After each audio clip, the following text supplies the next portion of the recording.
नमस्कार।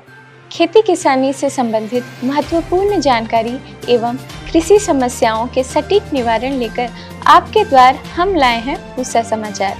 पूसा समाचार के इस खास अंक में मैं डॉक्टर सुभाश्री साहू, वैज्ञानिक कृषि प्रसार संभाग, एवं मैं डॉक्टर सीताराम बिश्नोई, वैज्ञानिक कृषि प्रसार संभाग, पूसा संस्थान शुरू करते हैं आज का ये खास अंक। इसमें हम दर्शकों को धान की नई उन्नत किस्मों सहित फसल प्रबंधन एवं मिर्च में रोग प्रबंधन सहित समसामयिक कृषि क्रियाओं की विस्तृत तकनीक जानकारी देंगे। आगे बढ़ने से पहले हम आप सभी से अनुरोध करते हैं कि आप हमारे संस्थान के चैनल को जरूर सब्सक्राइब करें एवं बेल आइकॉन को दबाना ना भूलें ताकि हमारे YouTube चैनल पर अपलोड किए गए सभी वीडियो के नोटिफिकेशन आप तक पहुंच जाए। हमारे लिए बहुत उत्साह एवं हर्ष का विषय है कि देश के विभिन्न प्रदेशों से किसान भाई लगातार अपनी समस्याएं हमारे व्हाट्सएप नंबर 9560297502 पर भेज रहे हैं, जिसका समाधान हम पूसा व्हाट्सएप सलाह सेगमेंट में आपसे साझा करेंगे। और अंत में मौसम खबर। अनाजी फसलों में धान एक प्रमुख फसल है जो लगभग संपूर्ण भारत में उगाई जाती है और इस समय देश भर में किसान भाई धान की बुवाई की तैयारी कर रहे हैं। धान की नई उन्नत किस्मों, बुआई की क्रमबद्ध विधि, बीज संशोधन एवं अन्य समसामयिक कृषि क्रियाओं की विस्तृत तकनीकी जानकारी दे रहे हैं हमारे संस्थान के निदेशक डॉक्टर अशोक कुमार सिंह। किसान भाइयों नमस्कार। आज मैं आपको धान की खेती के बारे में जानकारी देने जा रहा हूँ। पहले हम बात करेंगे कौन कौन सी प्रमुख किस्में हैं। कम अवधि में पककर तैयार होने वाली किस्मों की बात करें जो 120 से 125 दिन के अंदर पककर तैयार हो जाती हैं, तो उनमें पूसा बासमती 1509 आप बहुत अच्छी तरह से परिचित हैं, पूसा बासमती 1692 और पिछले वर्ष विकसित किस्म पूसा बासमती 1847 शामिल हैं। पूसा बासमती 1847 1509 का सुधार करके बनाई गई है और इसके अंदर पत्ती का झुलसा और झोंका रोग नहीं लगता है। आप अच्छी तरह से परिचित हैं। किस्म की पैदावार बहुत अच्छी, पिछले वर्ष जो ही किसान इसे लगाए थे करीब 25 से लेकर के 28 से 30 क्विंटल प्रति एकड़ की पैदावार 1847 की आई है। तना बिल्कुल मजबूत होता है, गिरता नहीं है और पत्ती का झुलसा और झोंका रोग बिल्कुल नहीं लगता है, जिससे दवा के ऊपर जो खर्च प्रति एकड़ करीब 2000 से 3000 रुपये आता था उसकी बचत होगी। इसके बाद हम दूसरी श्रेणी में आने वाली किस्में जो करीब 140 से 145 दिन के अंदर पककर तैयार होती हैं, उसमें पूसा बासमती 1121, पूसा बासमती 1718 और पूसा बासमती 1885 शामिल हैं। पूसा बासमती 1718 सुधरा हुआ रूप है पूसा बासमती 1121 का, जिसके अंदर पत्ती का झुलसा रोग नहीं लगता है। उसी तरह से पूसा बासमती 1885 भी 1121 का सुधार करके बनाई गई है, इसमें पत्ती का झुलसा और झोंका रोग नहीं लगता है। तीसरी श्रेणी है उन किस्मों की जिनको पककर तैयार होने में करीब 155 से 160 दिन का समय लगता है। इसमें पूसा बासमती 1401, जिसको हम पूसा बासमती 6 के नाम से भी जानते हैं, और इसी का सुधरा हुआ रूप पूसा बासमती 1886 है, जिसमें पत्ती का झुलसा और झोंका रोग बिल्कुल नहीं लगता है। तो ये प्रमुख किस्में हैं जिनके बारे में मैं आपको बताना चाहता था। इसके अतिरिक्त मुच्छल की श्रेणी में पूसा बासमती 1637 आती है, जिसके अंदर झोंका रोग बिल्कुल नहीं लगता है। मुझे उम्मीद है कि आप लोगों ने इसका बीज प्राप्त कर लिया होगा और अब आप नर्सरी लगाने की तैयारी कर रहे होंगे, या अगर धान की सीधी बिजाई करनी है तो उसके लिए भी आप तैयार हो रहे होंगे। ये सही समय है जब मैं आपको थोड़ी जानकारी देना चाहता हूं। अगर धान की सीधी बिजाई आप कर रहे हैं तो क्या क्या सावधानियां आपको बरतनी चाहिए। जैसा कि आप जानते हैं, जब हम धान की सीधी बिजाई करते हैं तो इसमें पानी की करीब 30 से 35% बचत होती है।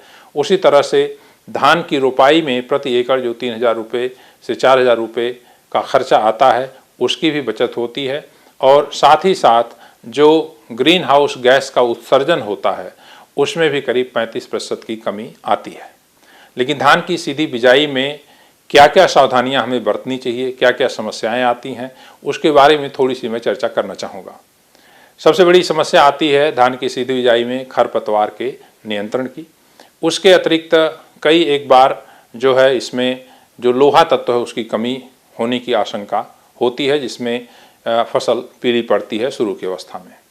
धान की सीधी बिजाई की खेती अगर करना है तो उसमें क्या क्या सावधानियां हमें बरतनी चाहिए, इसके बारे में थोड़ी सी जानकारी मैं आपको देना चाहता हूं। पहली बात, किस तरह से इसकी बुआई करें और बुआई से पहले हम बीज का उपचार कैसे करें। अगर किसान भाई अपने फसल से प्राप्त बीज का प्रयोग कर रहे हैं तो उसमें मैं उनको सुझाव दूंगा कि नमक का घोल 10% का बनाएं, यानी 1 किलोग्राम नमक 10 लीटर पानी में घोलकर एक प्लास्टिक का बड़ा सा टब ले लें और उसके अंदर बीज करीब 8 किलो के आसपास डालें। जो हल्के बीज हैं वो ऊपर तैरने लगेंगे और जो भारी बीज हैं वो नीचे बैठ जाएंगे। जो ऊपर तैरते हुए बीज हैं उनको निकाल करके बाहर फेंक दीजिए, क्योंकि वो हल्के बीज हैं, उनकी गुणवत्ता अच्छी नहीं है। और जो नीचे बैठे हुए बीज हैं उनको बाहर निकाल करके और साफ पानी से उसको धो दीजिए, ताकि उसमें नमक का प्रभाव जो है वो समाप्त हो जाए। इसके बाद दूसरा चरण आता है बीज के उपचार का। बीज का उपचार करने के लिए 2 ग्राम स्ट्रेप्टोसाइक्लिन 10 लीटर पानी में और साथ ही साथ 20 ग्राम बावस्टिन 10 लीटर पानी में घोल बना के उसके अंदर करीब 7 से 8 किलो बीज आप 24 घंटे डुबो करके रखिए और इसके बाद बीज को निकाल करके छाया में फैला दीजिए और बीज को सुखा लीजिए। अब ये बीज आपका बुआई के लिए तैयार है। धान की सीधी बिजाई के लिए खेत की तैयारी कैसे करें, तो इसमें 2 तरीके होते हैं। एक विधि जिसको हम तर-बतर विधि कहते हैं। तर-बतर विधि में गेहूं की कटाई के बाद जो भी खेत में नमी उपलब्ध है उसी नमी का प्रयोग करते हुए, अभी हाल में बरसात भी हो गई है तो खेत की आप अच्छी तरह से जुताई कर लें। जुताई करने के बाद उसको लेजर से अच्छी तरह से समतलीकरण कर लें। इसके बाद हम खेत में पानी लगाते हैं और जब खेत में बत्तर आ जाता है तो खेत की हम जुताई करके खेत को बुआई के लिए तैयार करते हैं। बुआई का जो सबसे उचित समय है वो करीब 25 मई से लेकर के 10 जून के बीच का है। अगर धान की सीधी बिजाई करनी है तो 10 जून के बाद आप न करें, क्योंकि उसके बाद बरसात जब आ जाती है तो खरपतवार का नियंत्रण बहुत अच्छी तरह से नहीं हो पाता है और बुआई करने में भी आपको दिक्कत आएगी। तो जैसा कि मैंने बताया, आप खेत में पानी लगाइए, बत्तर आ जाने के बाद उसकी जुताई करके और फिर हल्का सा पाटा लगा दीजिए। फिर उसके बाद सीड ड्रिल के द्वारा, लकी ड्रिल जो आता है उसमें कूण से कूण की दूरी करीब 8 इंच के आसपास होती है और बीज की गहराई जो बुआई के इसमें हमको रखना है 1 से 1.5 इंच की रखना है।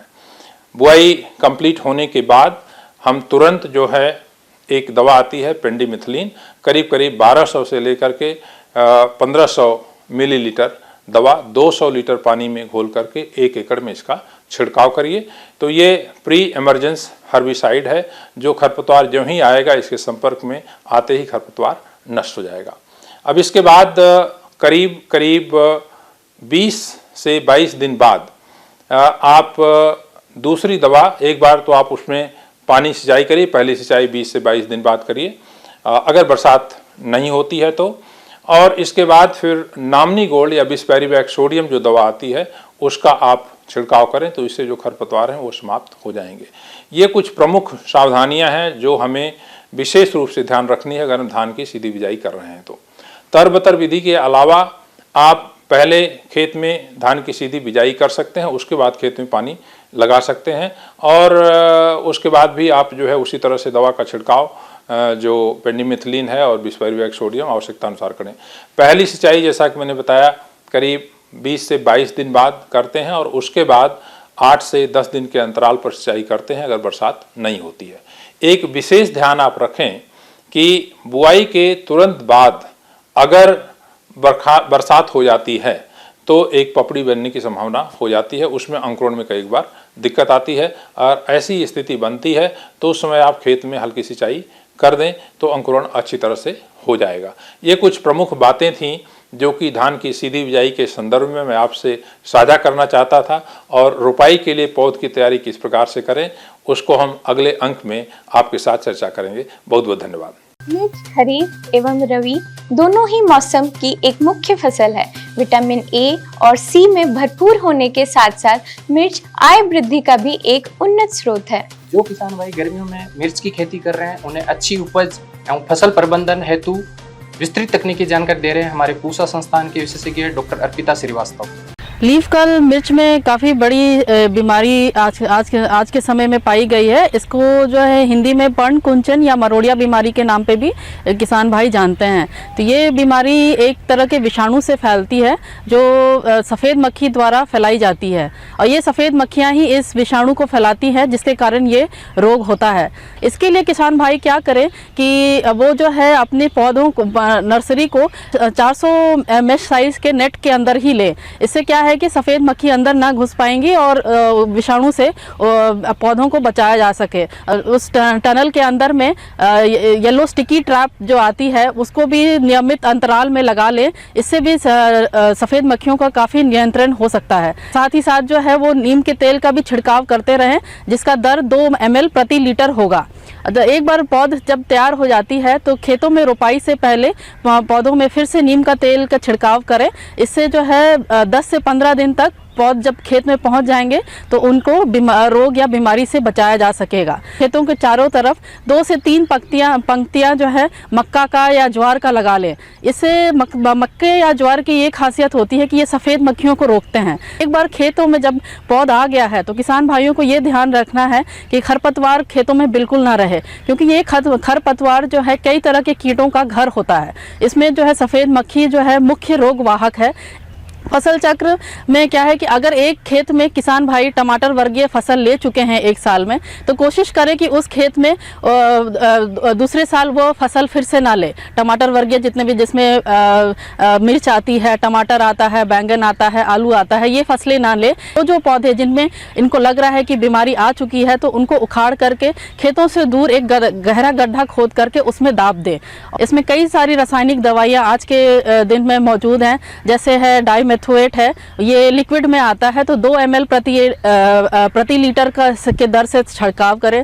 फिर डाइफेंथ्योरॉन जिसका दर है 0.5 ग्राम प्रति लीटर के दर से छिड़काव कर सकते हैं। लेकिन एक चीज़ का ध्यान किसान भाइयों को रखना है कि जब भी इनका छिड़काव करें तो बदल बदल के करें, एक ही दवाई का छिड़काव लगातार ना करें। साथ ही नीम का तेल भी मिला सकते हैं दवाइयों के साथ, तो नीम के तेल का जो दर रहेगा वो 5 ml प्रति लीटर होगा। अगर आप प्रतिरोधक जो किस्में जो लगा रहे हैं वो रोग प्रतिरोधक किस्में हों, जिसमें से हमारे संस्थान से एक किस्म है पूसा सदाबहार, इसमें काफ़ी हद तक रोग को रोकने की क्षमता होती है।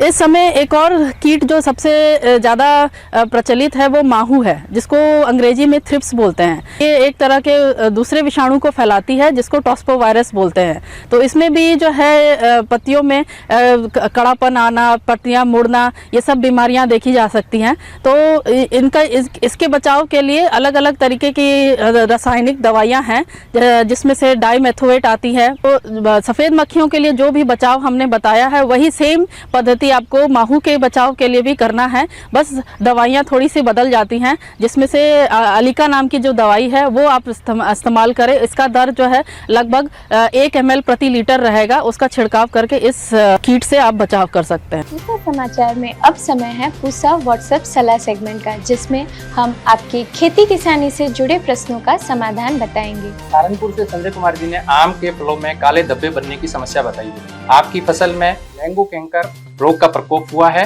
जिसके नियंत्रण हेतु 10 दिन के अंतराल में 3 बार स्ट्रेप्टोसाइक्लिन की 50 ग्राम मात्रा को 200 लीटर पानी में घोल बनाकर 1 एकड़ में छिड़काव करें। समस्तीपुर बिहार से चंद्रकांत महतो जी ने फूल गोभी के गलने की समस्या बताई है। आपकी फसल में सॉफ्ट रोट रोग का प्रकोप हुआ है, जो कि बैक्टीरिया के कारण होता है। सर्वप्रथम ग्रसित पौधों को खेत से हटा दें, अधिक सिंचाई ना करें और खेत में जल भराव को ना होने दें। इसके रासायनिक उपचार हेतु कॉपर ऑक्सीक्लोराइड की 200 ग्राम मात्रा को 200 लीटर पानी में घोलकर 1 एकड़ में छिड़काव करें। गोरखपुर उत्तर प्रदेश से प्रवीण मौर्य जी ने भिंडी के फलों में अपरिपक्व अवस्था में पीले पड़ने की समस्या बताई है। आपकी फसल में रेड स्पाइडर माइट का प्रकोप हुआ है। इसके समाधान हेतु डाइकोफोल की 200 मिलीलीटर मात्रा को 200 लीटर पानी में घोल बनाकर 1 एकड़ में छिड़काव करें। पंजाब से अंकुश देव जी ने मिर्च की पत्तियों के मुड़ने की समस्या बताई है। आपकी फसल में पर्ण कुंचन रोग का प्रकोप हुआ है। सर्वप्रथम ग्रसित पौधों को खेत से हटाकर नष्ट कर दें। रासायनिक नियंत्रण हेतु डाइफेंथ्योरम की 200 ग्राम मात्रा 200 लीटर पानी में घोल बनाकर 1 एकड़ में छिड़काव करें।